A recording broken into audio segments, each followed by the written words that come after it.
49ನೇ ಶ್ಲೋಕದ ಭಾಗ, ಪ್ರಾಯಃ 9ನೇ ಭಾಗ.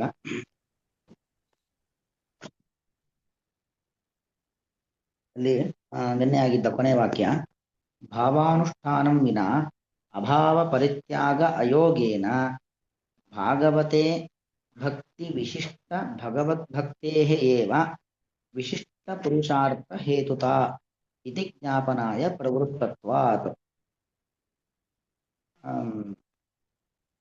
ಅಂದ್ರೆ ಭಾವಾನುಷ್ಠಾನಂ ವಿನ ಅಭಾವ ಪರಿತ್ಯಾಗ ಅಯೋಗೇನ, ಒಂದು ಯಾವುದನ್ನಾದ್ರೂ ಬಿಡಬೇಕು ಅಂತಾದ್ರೆ ಅಭಾವ, ಅದರ ಬಗ್ಗೆ ಮೊದಲು ಗೊತ್ತಿರಬೇಕು. ಅದರ ಬಗ್ಗೆ ಮೊದಲು ಗೊತ್ತಿಲ್ಲದೇನೆ ಪರಿತ್ಯಾಗ ಮಾಡ್ಲಿಕ್ಕೆ ಆಗೋದಿಲ್ಲ. ಅಂದ್ರೆ ಅಂದ್ರೆ ಒಂದು ನಿಯಮ, ತಾರ್ಕಿಕ ನಾವು ಶಾಸ್ತ್ರದಲ್ಲಿ ಅಭಾವ ಜ್ಞಾನಂ ಪ್ರತಿ ಪ್ರತಿಯೋಗಿ ಜ್ಞಾನಂ ಕಾರಣಂ ಅಂತ.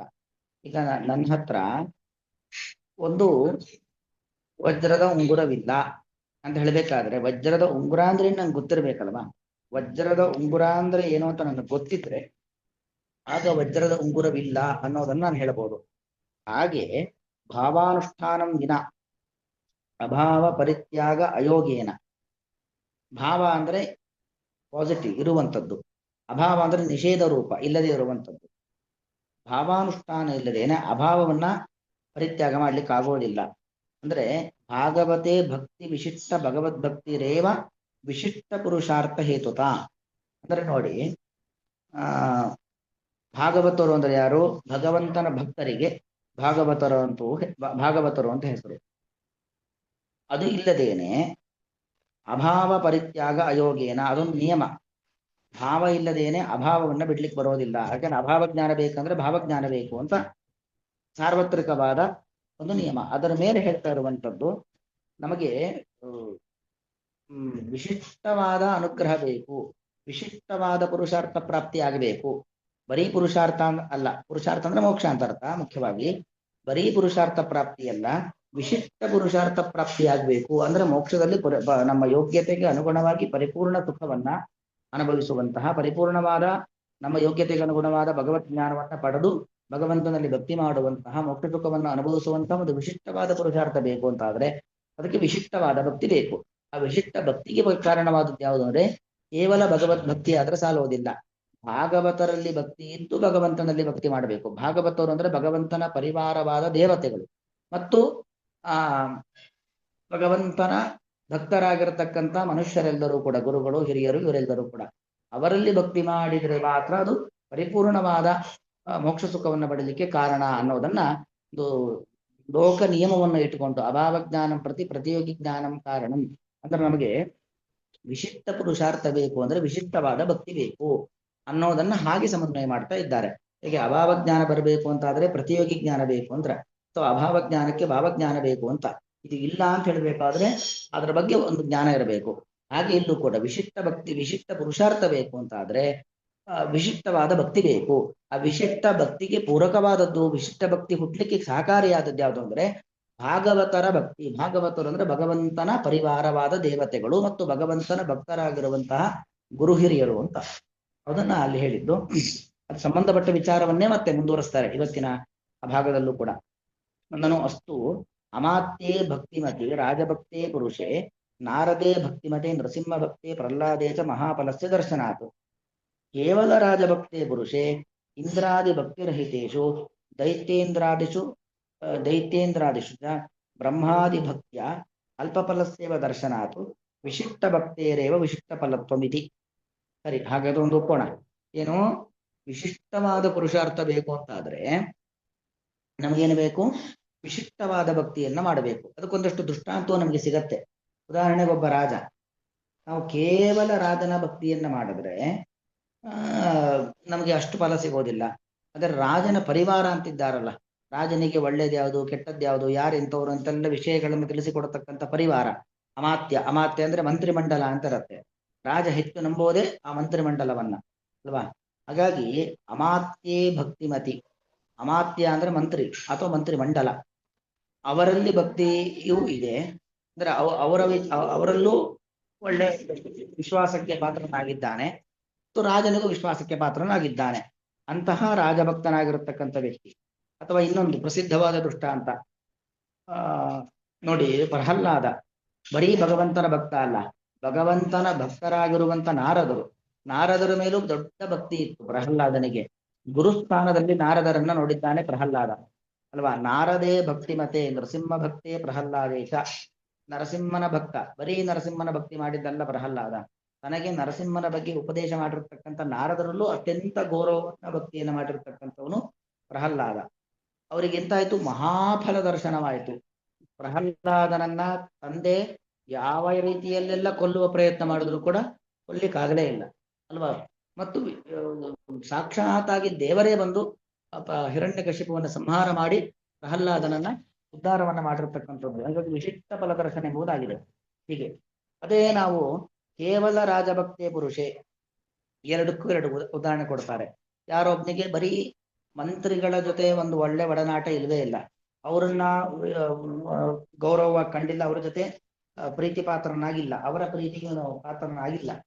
ಅಥವಾ ಈ ದೈತ್ಯಾದಿಗಳೇನು ಮಾಡ್ತಾರೆ, ರಾವಣ ಇತ್ಯಾದಿ ದೈತ್ಯರು ಒಂದ ರುದ್ರದೇವರನ್ನ ಅಥವಾ ಬ್ರಹ್ಮದೇವರನ್ನು ಕುರಿತು ಮಾತ್ರ ತಪಸ್ಸನ್ನ ಮಾಡ್ತಾರೆ, ಹೊರತು ಭಗವಂತನನ್ನು ತಿರಸ್ಕಾರ ಮಾಡ್ತಾರೆ. ಇಂದ್ರಾದಿ ಭಕ್ತಿ ರಹಿತೇಶು ಅಲ್ವಾ, ಇಂದ್ರಾದಿಗಳಲ್ಲಿ ಭಕ್ತಿ ಇಲ್ಲ. ಮತ್ತೆ ದೈತ್ಯೇಂದ್ರಾದಿಶು ಬ್ರಹ್ಮಾದಿ ಭಕ್ತಿಯ, ದೈತ್ಯೇಂದ್ರ ಅಂದ್ರೆ ದೈತ್ಯ ಶ್ರೇಷ್ಠರು, ಅವರಿಗೆ ಬ್ರಹ್ಮನಲ್ಲೋ ರುದ್ರನಲ್ಲೋ ಭಕ್ತಿ ಇರುತ್ತೆ ಮಾತ್ರ, ಹೊರತು ಭಗವಂತನ ಮೇಲಾಗ್ಲಿ ಅಥವಾ ಭಗವಂತನ ಪರಿವಾರವಾದಂತ ಇತರಾದಿ ದೇವತೆಗಳಲ್ಲಾಗ್ಲಿ ಅವರಲ್ಲಿ ಭಕ್ತಿ ಇಲ್ಲ. ಅವರಿಗೆಲ್ಲ ಫಲ ಸಿಕ್ಕಿದೆ. ಎಂತ ಫಲ ಸಿಕ್ಕಿದೆ?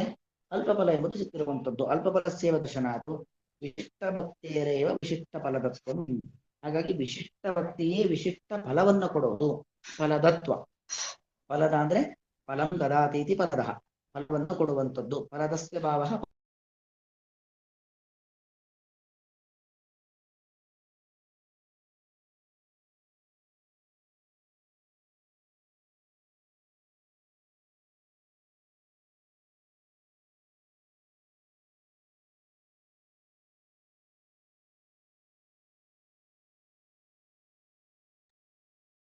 ಏನು ಕೇಳಿಸ್ಲಿಲ್ಲ ಆಚಾರ್ಯ. ಡಿಸ್ಕನೆಕ್ಟ್ ಆಗಿದೆ ಅಲ್ಲ? ಕಾಣಿಸ್ತು, ಸಡನ್ ಆಗಿ ಡಿಸ್ಕನೆಕ್ಟ್.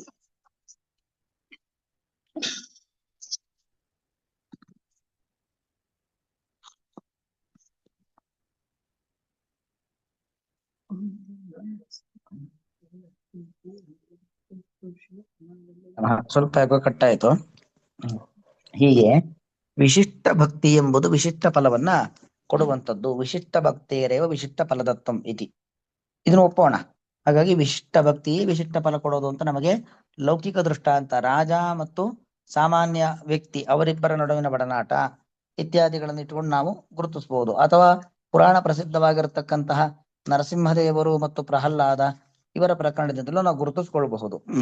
ತಥಾಪಿ ಸಂಗಂ ಚ ಸಾಧುಷು ಇತ್ಯೇತಾವತಃ ಏವ ಅವಶ್ಯಕತ್ವ ಪ್ರಾಪ್ತ್ಯ ಅಧಿಕಾಂಶ ವೈಯರ್ಥ್ಯ ನಿಸ್ತಾರಃ. ಅಂದ್ರೆ ಸಾಧುಷು ಸಂಘ, ಸಜ್ಜನರಲ್ಲಿ ಸಂಘ ಅದು ಯಾಕೆ ಬೇಕು ಅನ್ನೋ ಪ್ರಶ್ನೆ. ಅಂದ್ರೆ ಭಗವಂತನ ಪರಿವಾರ, ಇತರ ದೇವತೆಗಳು ಅವರಲ್ಲಿ ಭಕ್ತಿ ಸಾಕು, ಮತ್ತು ಸಜ್ಜನರಲ್ಲಿ ಸಂಘವನ್ನ ಮಾಡಬೇಕು, ಇದೆಲ್ಲ ಯಾಕೆ ಅನ್ನೋದು ಪ್ರಶ್ನೆ. ಸಂಗಂ ಚ ಸಾಧುಷು ಇತ್ಯೇತಾವತಃ ಏವ ಅವಶ್ಯಕತ್ವ ಪ್ರಾಪ್ತ್ಯ ಅಧಿಕಾಂಶ ವೈಯರ್ಥ್ಯಾಭಾವಾತ್. ಉಳಿದಿದ್ದೆಲ್ಲೂ ಕೂಡ ವೈಯರ್ಥ್ಯ ಅಥವಾ ವೈಯರ್ಥ್ಯ ಇಲ್ಲ, ವೈಯರ್ಥ್ಯ ಅಂದ್ರೆ ವ್ಯರ್ಥ ಅಂತ ಆಶಂಕೆ. ಅದಕ್ಕೆ ತಥಾಹಿ, ಅದು ಹೇಗೆ ಅಂತ ಹೇಳ್ತಾರೆ ನೋಡಿ. ತನುಬೃನ್ ಮಾತ್ರಸ್ಯ ಸ್ವಸ್ಮಿನ್ ವಿನಾಯೇವ ನಿಮಿತ್ತ. ಒಂದ್ ಲೈನ್ ಮಿಸ್ ಆಯ್ತು ನೋಡಿ ಇಲ್ಲಿ, ತಥಾಪಿ ಸಂಗಂ ಚ ಸಾಧುಷು, ಅದಾಯ್ತು, ಎಲ್ಲವೂ ಕೂಡ ಆಗಿದೆ.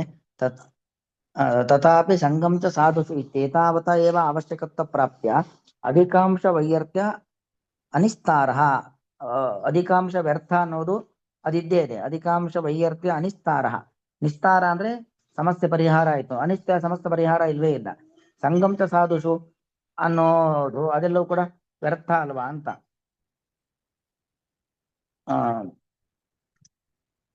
ಅದಕ್ಕೆ ತಸ್ಯಾಪಿ ಏತತ್ ಸಮಾನ ಯೋಗಕ್ಷೇಮತೆಯ ದೋಷಾಭಾವಾತ್. ಅಂದ್ರೆ ಹೇಗಂದ್ರೆ ಸಮಾನ ಯೋಗಕ್ಷೇಮ ಅಂತ ಯಾವ್ದಾದ್ರು ಒಂದನ್ನ, ಇದು ಸ್ವಲ್ಪ ಇದೆಲ್ಲ ಶಾಸ್ತ್ರೀಯ ಪ್ರಕ್ರಿಯೆಗಳು, ಈ ತರ್ಕ ವೇದಾಂತದ ಭಾಷೆಗಳಲ್ಲಿ ಬರುವಂತ ಕೆಲವೊಂದನ್ನ ಬಳಸ್ತಾ ಇದ್ದಾರೆ. ಆಭಾಸ ಸಮಾನ ಯೋಗಕ್ಷೇಮ ಅಂತ ದೋಷ ಹೇಳ್ತಾರೆ. ಅಂದ್ರೆ ಇಬ್ರು ವಾದಿ ಪ್ರತಿವಾದಿಗಳು ಕೂತು ಮಾತಾಡುವಂತ ಸಂದರ್ಭದಲ್ಲಿ ಆಭಾಸ ಸಮಾನ ಯೋಗಕ್ಷೇಮ, ವಾದಿ ಏನಾದ್ರು ಒಂದು ಹೇಳಿದ್ರೆ ಪ್ರತಿವಾದಿ ಹೇಳ್ತಾನೆ ಆಭಾಸ ಸಮಾನ ಯೋಗಕ್ಷೇಮ. ಅಂದ್ರೆ ನೀವು ಹೇಳಿದ್ದಕ್ಕೆ ನಾನೊಂದು ಪ್ರತಿಯಾಗಿ ಹೇಳ್ತೇನೆ, ಅದಕ್ಕೆ ನೀವು ದೋಷ ಹೇಳ್ತೀರೋ, ನಿಮಗೂ ಅದೇ ದೋಷ ಬರುತ್ತೆ. ಅದ್ರಲ್ಲಿ ಗುಣ ಇದೆಯೋ, ನಮ್ಮಲ್ಲೂ ಅದೇ ಗುಣ ಇದೆ. ಅಂದ್ರೆ ಇಬ್ಬರಿಗೂ ಸಮಾನ, ದೋಷವೂ ಸಮಾನ ಗುಣವೂ ಸಮಾನ ಅನ್ನೋದನ್ನ ಹೇಳುವಂಥದ್ದು. ಹಾಗೆ ಆ ಸಮಾನ ಯೋಗಕ್ಷೇಮತೆಯ ಅಂದ್ರೆ ಆತರ, ಅದರಿಂದ ಒಳ್ಳೇದು ಅಥವಾ ಕೆಟ್ಟದ್ದು ಎರಡು ಕೂಡ ಸಮಾನ ಅನ್ನೋದನ್ನ ಹೇಳ್ತಾ ಇದ್ದಾರೆ. ಅದು ಹೇಗೆ ನೋಡಿ, ತನುಬೃನ್ ಮಾತ್ರಸ್ಯ ಸ್ವಸ್ಮಿನ್ ವಿನೇವ ನಿಮಿತ್ತಂ ಆದರಃ ಅನುಭವ ಸಿದ್ಧ ಇತಿ ಸಹ ಏವ ಭಕ್ತರಿತಿ ಚೋಕ್ತಂ. ಅದು ವಸ್ತುತಃ ಪ್ರತಿಯೊಬ್ಬರಿಗೂ ಎಲ್ಲದಕ್ಕಿಂತಲೂ ಯಾರ ಮೇಲೆ ಅಧಿಕವಾದ ಪ್ರೀತಿ, ನಮಗೆ ನಮ್ಮ ಮೇಲೆ ಅಧಿಕವಾದ ಪ್ರೀತಿ ಅಲ್ವಾ. ತನುಭೃನ್ ಮಾತ್ರಸ್ಯ, ತನು ಅಂದ್ರೆ ದೇಹ, ತನುಭೃತ್ ಅಂದ್ರೆ ದೇಹಧಾರಿಗಳಾಗಿರ್ತಕ್ಕಂಥ ಪ್ರತಿಯೊಬ್ಬ ವ್ಯಕ್ತಿಗೂ ಕೂಡ, ಮಾತ್ರ ಅಂದ್ರೆ ಎಲ್ಲರಿಗೂ, ಕಾಮನ್ ಟು ಆಲ್. ತನುಭೃನ್ ಮಾತ್ರಸ್ಯ ದೇಹಧಾರಿಗಳಾಗಿರ್ತಕ್ಕಂಥ ಪ್ರತಿಯೊಬ್ಬರಿಗೂ ಕೂಡ ಸ್ವಸ್ಮಿನ್ ತನ್ನಲ್ಲಿ ವಿನಾಯೇವ ನಿಮಿತ್ತಂ ಯಾವುದೇ ಕಾರಣ ಇಲ್ಲದೇನೆ ನಿಷ್ಕಾರಣವಾಗಿ, ಯಾಕೆ ಮತ್ತೊಬ್ಬರ ಮೇಲೆ ನಾವು ಪ್ರೀತಿ ವಾತ್ಸಲ್ಯ ತೋರೋದು ಅದಕ್ಕೇನೋ ಒಂದು ಕಾರಣ ಇರುತ್ತೆ. ನಮಗೆ ನಮ್ಮ ಮೇಲೆ ಪ್ರೀತಿ ಅದಕ್ಕೆ ಯಾವ ಕಾರಣವೂ ಬೇಕಾಗಿಲ್ಲ. ನಾವು ನಮ್ಮನ್ನು ನೋಡಿಕೊಳ್ಳುವುದು, ನಮಗೆ ನಮ್ಮ ದೇಹ ನಮ್ಮ ಒಂದು ವ್ಯಕ್ತಿತ್ವವನ್ನು ನಾವು ಪ್ರೀತಿಸೋದಿದೆಯಲ್ಲ, ಅದಕ್ಕೆ ಕಾರಣ ಬೇಕಾಗಿಲ್ಲ. ವಿನಾಯೇವ ನಿಮಿತ್ತಂ, ಯಾವ ಕಾರಣ ಇಲ್ಲದೆ ಇದ್ದರೂ ಕೂಡ ನಮಗೆ ನಮ್ಮ ಮೇಲೆ ಆಧಾರ ಎಂಬುದು ಅನುಭವ ಸಿದ್ಧ ಇತಿ ಸಹ ಏವ ಭಕ್ತಿ, ಅದನ್ನೇ ಭಕ್ತಿ ಅಂತ ಹೇಳಿದ್ದು. ತಥಾಚ ಯಥಾ ಅಖಂಡ ಭೂಮಂಡಲಾಧಿಪೇ ಸ್ವಗೃಹಂ ಪ್ರಾಪ್ತೆ ಗೃಹಾಧಿಪೇನ ಸ್ವಾತ್ಮನಃ ಅನೇಕ ಗುಣಾಧಿಕಃ ಆದರಃ ಕ್ರಿಯತೆ ತಾದೃಶೈಃ ಉಪಚಾರೈಃ ತಾದೃಶಸ್ಯ ಏವ ಆದರಸ್ಯ ಸಂಭಾವಯಿತುಂ ಶಕ್ಯತ್ವಾತ್. ನೋಡಿ, ಯಾರೊಬ್ಬ ಅಖಂಡ ಭೂಮಂಡಲಾಧಿಪೇ ಸ್ವಗೃಹಂ ಪ್ರಾಪ್ತೆ, ಈಗ ನಮಗೆ ನಮ್ಮ ಮೇಲೆ ಅತ್ಯಂತ ಪ್ರೀತಿ ಇರುತ್ತೆ. ಯಾರೋ ಒಬ್ಬ ವ್ಯಕ್ತಿ, ತುಂಬಾ ವಿಶಿಷ್ಟವಾದ ವ್ಯಕ್ತಿ ನಮ್ಮ ಮನೆಗೆ ಬಂದ. ಎಂತವನವನು? ಅಖಂಡ ಭೂಮಂಡಲಕ್ಕೆ ಅಧಿಪತಿಯಾದವನು, ಸಮಸ್ತ ಭೂಮಂಡಲದ ಅಧಿಪತಿ, ದೊಡ್ಡ ಒಬ್ಬ ರಾಜ ಬಂದ ನಮ್ಮ ಮನೆಗೆ. ಆಗ ಗೃಹಾಧಿಪ ಅಂದ್ರೆ ಈ ಮನೆಯ ಯಜಮಾನ ಏನ್ ಮಾಡ್ತಾನೆ, ಸ್ವಾತ್ಮನಃ ಅನೇಕ ಗುಣಾಧಿಕ ಆದರ ಕ್ರಿಯತೆ, ನಾನು ನನ್ನನ್ನು ಎಷ್ಟು ಪ್ರೀತಿಸಿಕೊಳ್ತೀನೋ ಅದಕ್ಕಿಂತಲೂ ಹೆಚ್ಚಿನ ಒಂದು ಆದರ ಆತಿಥ್ಯವನ್ನ ಆ ವ್ಯಕ್ತಿಗೆ ಮಾಡ್ತೀವಿ. ಇದ್ದಕ್ಕಿದ್ದಂಗೆ ಮೋದಿ ನಮ್ಮ ಮನೆಗೆ ಬರ್ತಾರೆ ಅಂದ್ರೆ ನಾವು ಎಷ್ಟು ಅವರಿಗೆ ಕಾಳಜಿಯನ್ನ ಮಾಡ್ತೀವಿ, ಎಷ್ಟು ಆದರ ಆತಿಥ್ಯಗಳನ್ನ ಮಾಡ್ತೀವಿ ಅಲ್ವಾ. ಹಾಗೆ ಸ್ವಾತ್ಮನಃ, ತನಗಿಂತಲೂ ಕೂಡ, ತಮ್ಮವರಿಗಿಂತಲೂ ಕೂಡ ಅನೇಕ ಗುಣಾಧಿಕ ಆದರ ಕ್ರಿಯತೆ ತಾದೃಶೈ ಉಪಚಾರೈ ತಾದೃಶಸ್ಯ ಏವ ಆದರಸ್ಯ ಸಂಭಾವಿತು ಶಕ್ಯತ್ವಾತ್. ಅಂತಹ ಉಪಚಾರಗಳು, ಅಂತಹ ಆದರ ಆತಿಥ್ಯಗಳನ್ನ ಮಾಡುವಂಥದ್ದು ಮತ್ತೊಬ್ಬರ ಮೇಲೆ ಕಂಡು ಬರುತ್ತೆ. ತಾದೃಶಸ್ಯ ಅಧಿಕಸ್ಯ ಚ ಅಭಾವೇನ ತಥೋ ನೀಚೇಷು ಏವಂ ಅಮಾತ್ಯಾದಿಷು ತತ್ತನ್ ಮಾಹಾತ್ಮ್ಯ ವೈಶೇಷ್ಯ ಅನುಸಾರೇಣ ಇವ ಆದರ ಕ್ರಿಯತೆ. ಅಂದ್ರೆ ನೋಡಿ, ಒಬ್ಬ ದೊಡ್ಡ ವ್ಯಕ್ತಿ ಅಂದ್ರೆ ಭಗವಂತ, ಅವನಲ್ಲಿ ಒಬ್ಬ ರಾಜ, ಅವನಲ್ಲಿ ನಾವೆಷ್ಟು ಆದರ ಆತಿಥ್ಯಗಳನ್ನು ಮಾಡ್ತೀವೋ ಅವನಷ್ಟೇ ಆದರ ಆತಿಥ್ಯಗಳನ್ನು ಎಲ್ಲರಿಗೂ ಮಾಡೋದಿಲ್ಲ. ಯಾಕಂದ್ರೆ ರಾಜ ಅಖಂಡ ಭೂಮಂಡಲದ ಅಧಿಪತಿ, ಅವನಿಗೆ ಮಾಡುವ ಆದರ ಆತಿಥ್ಯಕ್ಕೂ ಅವನ ಕೆಳಗಿನವರಿಗೆ ಮಾಡತಕ್ಕಂಥ ಆದರ ಆತಿಥ್ಯಕ್ಕೂ ಬಹಳ ವ್ಯತ್ಯಾಸ ಇರುತ್ತಲ್ವ. ಅಂದ್ರೆ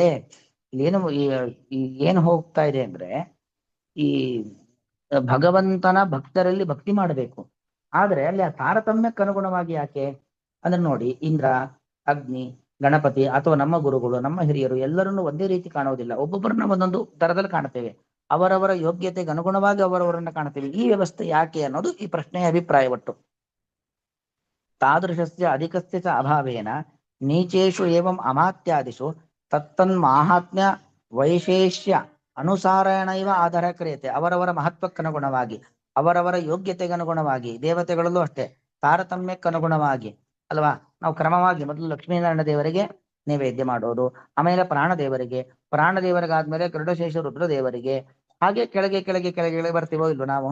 ನೈವೇದ್ಯ, ಪೂಜೆ, ಆರತಿ ಎಲ್ಲ ಮಾಡುವ ಸಂದರ್ಭದಲ್ಲಿ ಆಧಾರ ಮಾಡ್ತೀವಿ, ಉಪಚಾರವನ್ನ ಮಾಡ್ತೀವಿ.